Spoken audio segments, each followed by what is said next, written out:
Ох, Саня, Санечка, как ты спешишь, все хочешь по полочкам определить. А впрочем, ты прав, пора уже все точки, куда нужно расставить. А то ты в одночасье вдруг возьмешь и уйдешь от меня, такой таинственной и загадочной. А я этого совсем не хочу. Регина протяжно вздохнула. «Любимая, ты выйдешь за меня?» Саня смотрел очень серьезно. Было понятно, что задает он свой вопрос не просто так. Они с Региной встречались уже полгода. Прошли ступеньки от ненавязчивого знакомства до почти совместного проживания. Но все еще считались просто парой. Не женихом с невестой, а так, то ли крепкие любовники, то ли близкие друзья. В принципе, особых препятствий к совместной жизни в официальном браке у них не имелось. Между ними явно была, как сейчас говорят, химия, а может даже и полноценная любовь. Все выходные девушка проводила в квартире у Сани. Готовила, убирала, создавала уют. Потом они развлекались и веселились в какой-нибудь кафешке или клубе, да и по ночам в спальне также не скучали. И в материальном плане не жаловались. Хватало и на текущие расходы, и даже немного на развлечения. Обычно в таких ситуациях первыми проявляют инициативу девушки, заводят разговоры о колечках, белом платье, фате и прочем. А тут все наоборот. Регину этот неопределенный статус вполне устраивал, а вот Сашка изводился. В их паре догоняющим являлся именно он. Регина все же держала некую дистанцию, могла подразнить своего кавалера немного показной холодностью, подержать в неуверенности, хотя частенько в моменты хорошего настроения вела себя, как обычная влюбленная девчонка. Имелся в их отношениях небольшой нюанс. Несмотря на то, что Саша был старше, серьезней, опытней, он до нее в браке не состоял. А вот она в свои 20 лет успела выйти замуж и развестись. Он несколько раз пытался выяснить, что же произошло, но девушка очень решительно пресекала эти попытки. «Санечка, пожалуйста, ничего не выясняй. Возможно, потом придет время, и я расскажу тебе некоторые детали. А пока могу только сказать, я со своим бывшим мужем рассталась окончательно и бесповоротно. У нас с ним нет ни детей, ни материальных и прочих претензий. Мы не пересекаемся с ним никаким образом, и оба этого не желаем. Эта страница перевернута и забыта. Будь умничкой и не вороши мое прошлое». Только и выяснил Саня, что она выскочила замуж в 17 лет, а уже в 19 развелась. Ему оставалось только верить любимой и ждать, когда она сама расскажет ему страшную тайну. Бывший муж оказался подлецом и негодяем, у него выявилась жена и 4 детей. Саша засмеялся, покрутил головой. Надо же, чего напридумывал сам себе. Скорее всего, просто не сошлись характером. А Региша, девушка с норовом, не стала ждать, когда все само по себе образуется, а просто закруглила исчерпавшие себя отношения. Хорошо, хоть детей не было. Со дня этого разговора прошло не так много времени, когда он все-таки задал ей самый важный для себя вопрос. «Ох, Саня, Санечка, как ты спешишь! Все хочешь по полочкам определить. А, впрочем, ты прав. Пора уже все точки, куда нужно расставить. А то ты в одночасье вдруг возьмешь и уйдешь от меня, такой таинственной и загадочной. А я этого совсем не хочу». Регина протяжно вздохнула.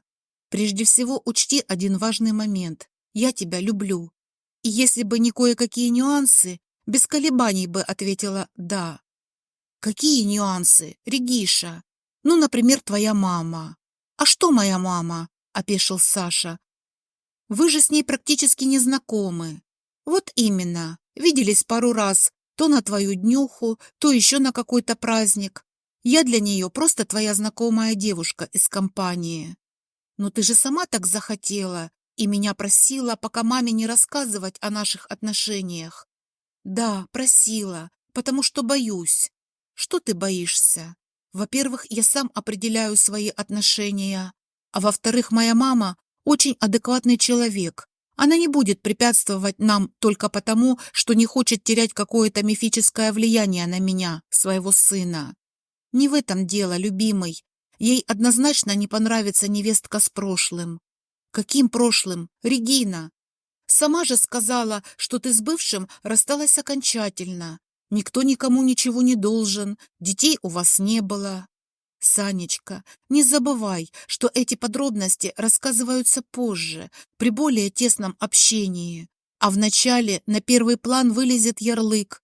Такая молоденькая, а уже разведенка. Что-то здесь нечисто. А я же еще и выгляжу как старшеклассница. Ну точно мутит чего-то малолетка. Региша, ты никогда теории заговора не изучала? Почти серьезно спросил Саша. Масоны у тебя там нигде не участвуют? Насчет масонов не знаю, но я тебе хочу немного рассказать про свой первый брак. Я только школу окончила, мозгов как таковых не было в наличии, но и доигралась.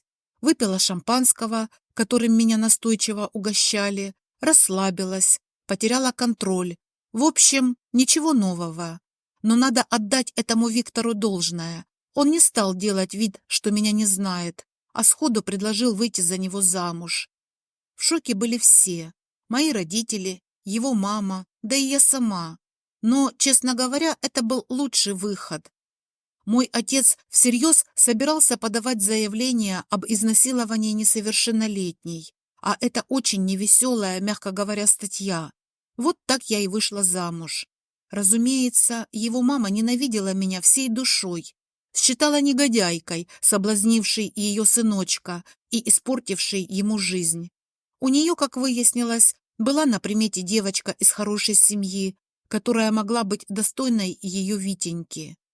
Знаешь, Саня, я честно пыталась создать семью, быть хорошей женой, хотя и не любила Виктора. Он, кстати, вначале вел себя вполне адекватно. Был ласков, внимателен, помогал по дому. Мои родители сняли нам квартиру, устроили меня работать в какой-то офис. Я готовилась поступать в вуз. В принципе, мы могли бы жить, как и многие, без любви. С моей стороны, во всяком случае. Но свекровь не дремала. Очень аккуратно, втихую, ненавязчиво она обрабатывала моего мужа.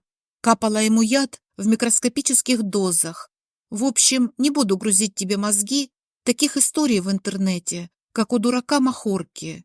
Последней каплей стало то, что она очень аккуратно положила его в кровать той самой девочки из хорошей семьи и сделала все, чтобы я об этом узнала. В конце концов, она своего добилась. Мы с Витей разошлись, и он женился на этой самой девочке. А я поняла очень простую вещь. Если мама твоего мужа тебя ненавидит и хочет развести, а сын продолжает маму слушать, она рано или поздно своего добьется. Так что, Санечка, давай я пока не буду отвечать на твой вопрос. Вернее, отвечу так. Я очень хочу быть с тобой, выйти за тебя замуж, но я никогда не пойду на конфликт с твоей мамой, если вдруг он возникнет. Давай встретимся с ней, проведем вечер. Ты представишь меня как свою девушку, а я понаблюдаю за ее реакцией. Наверное, потом нам придется встретиться еще раз, или больше. Тогда и решим, как нам быть дальше. Хорошо, дорогой? Ты хочешь познакомить меня со своей невестой, Саша? Татьяна Андреевна внимательно смотрела на сына. Нет, мам, Регина просто моя девушка. Она мне нравится, но грандиозных планов мы пока не строим, ответил Саня, пытаясь не врать матери, но при этом донести до нее серьезность своих намерений. И ты планируешь нас познакомить, чтобы я высказала свое мнение? Ну, да, пожалуй. А еще тебе очень хочется понять, понравится ли ей самой потенциальная свекровь, улыбнулась мать. Мам, ну ты прям не торопи события, пока не все так однозначно. Да ничего я не тороплю. А ты скажи хоть пару слов о ней, чтобы я не выглядела при знакомстве полной дурой. Как ее зовут? Сколько ей лет? Где учится, работает? Кто ее родители? Ее зовут Регина. Ей 20 лет. Она учится на 2-м курсе политеха. Остальное является конфиденциальной информацией. улыбнулся сын. И может быть разглашено только в личной беседе.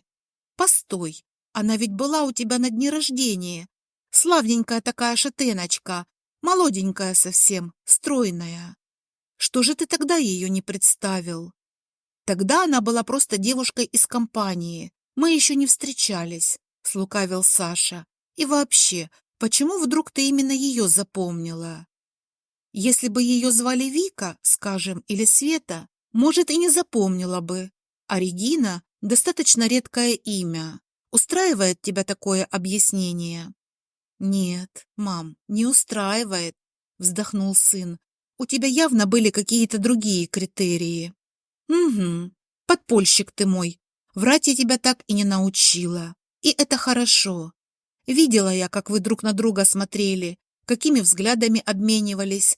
Просто знакомые из одной компании ведут себя по-другому.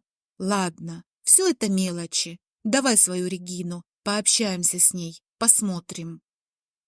Встречу назначили на субботу, днем, чтобы избежать официоза, неизбежного при вечерней встрече. Татьяна Андреевна выказывала ненавязчивое дружелюбие. Регина держалась вежливо настороженно. Стол на кухне накрыли скромный. Чай, бутерброды, пирожные, конфеты.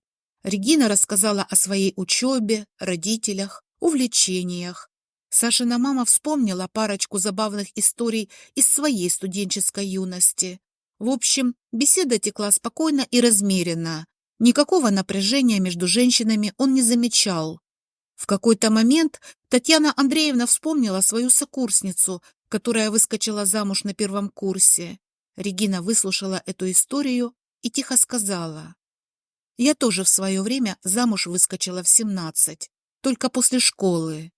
«Да?» — подняла бровь Татьяна Андреевна. «И чем это все закончилось?» «Разводом, конечно». «Ага. И сколько же вы продержались?» «Год. А кто развел? Свекровь?» «Ну...» — улыбнулась Регина, глядя на собеседницу с явным уважением. Приложила она руку, конечно, вразумила сынулю. «Ладно, давай потом как-нибудь сядем за рюмочкой чая и посплетничаем по-девичьи в отсутствии мужиков». Она кивнула в Сашину сторону. «Ладно, ребятки, посидели, поболтали. Я думаю, вам не терпится добраться домой и остаться наедине, обсудить встречу и вообще побыть вдвоем. Дело молодое, чего уж там». «Мам, мы...» «Вот только не надо, сына, озвучивать, как ты отвезешь Региночку домой, а сам поедешь скучать в свою холостяцкую берлогу. Все равно не поверю. Езжайте себе со спокойной душой, не переживайте и не пытайтесь изображать из себя первоклассников. А ты, деточка, позвони своим родителям. Пора уже нам всем познакомиться и скоординировать наши планы». На прощание Саша обнял маму, поцеловал. Хотел что-то сказать, но только улыбнулся. «А мне тоже можно вас поцеловать?» — нерешительно спросила Регина будущую свекровь. «Не только можно, но и нужно!» — воскликнула Татьяна Андреевна. «И не переживай, я разводить вас не собираюсь. Думаю, в дальнейшем мы поладим». Когда Саша с Региной вышли на улицу, девушка прижалась к нему и задумчиво сказала: «У тебя просто потрясающая мама. Не надо больше никаких дополнительных встреч. Я принимаю твое предложение. Будем готовиться к свадьбе».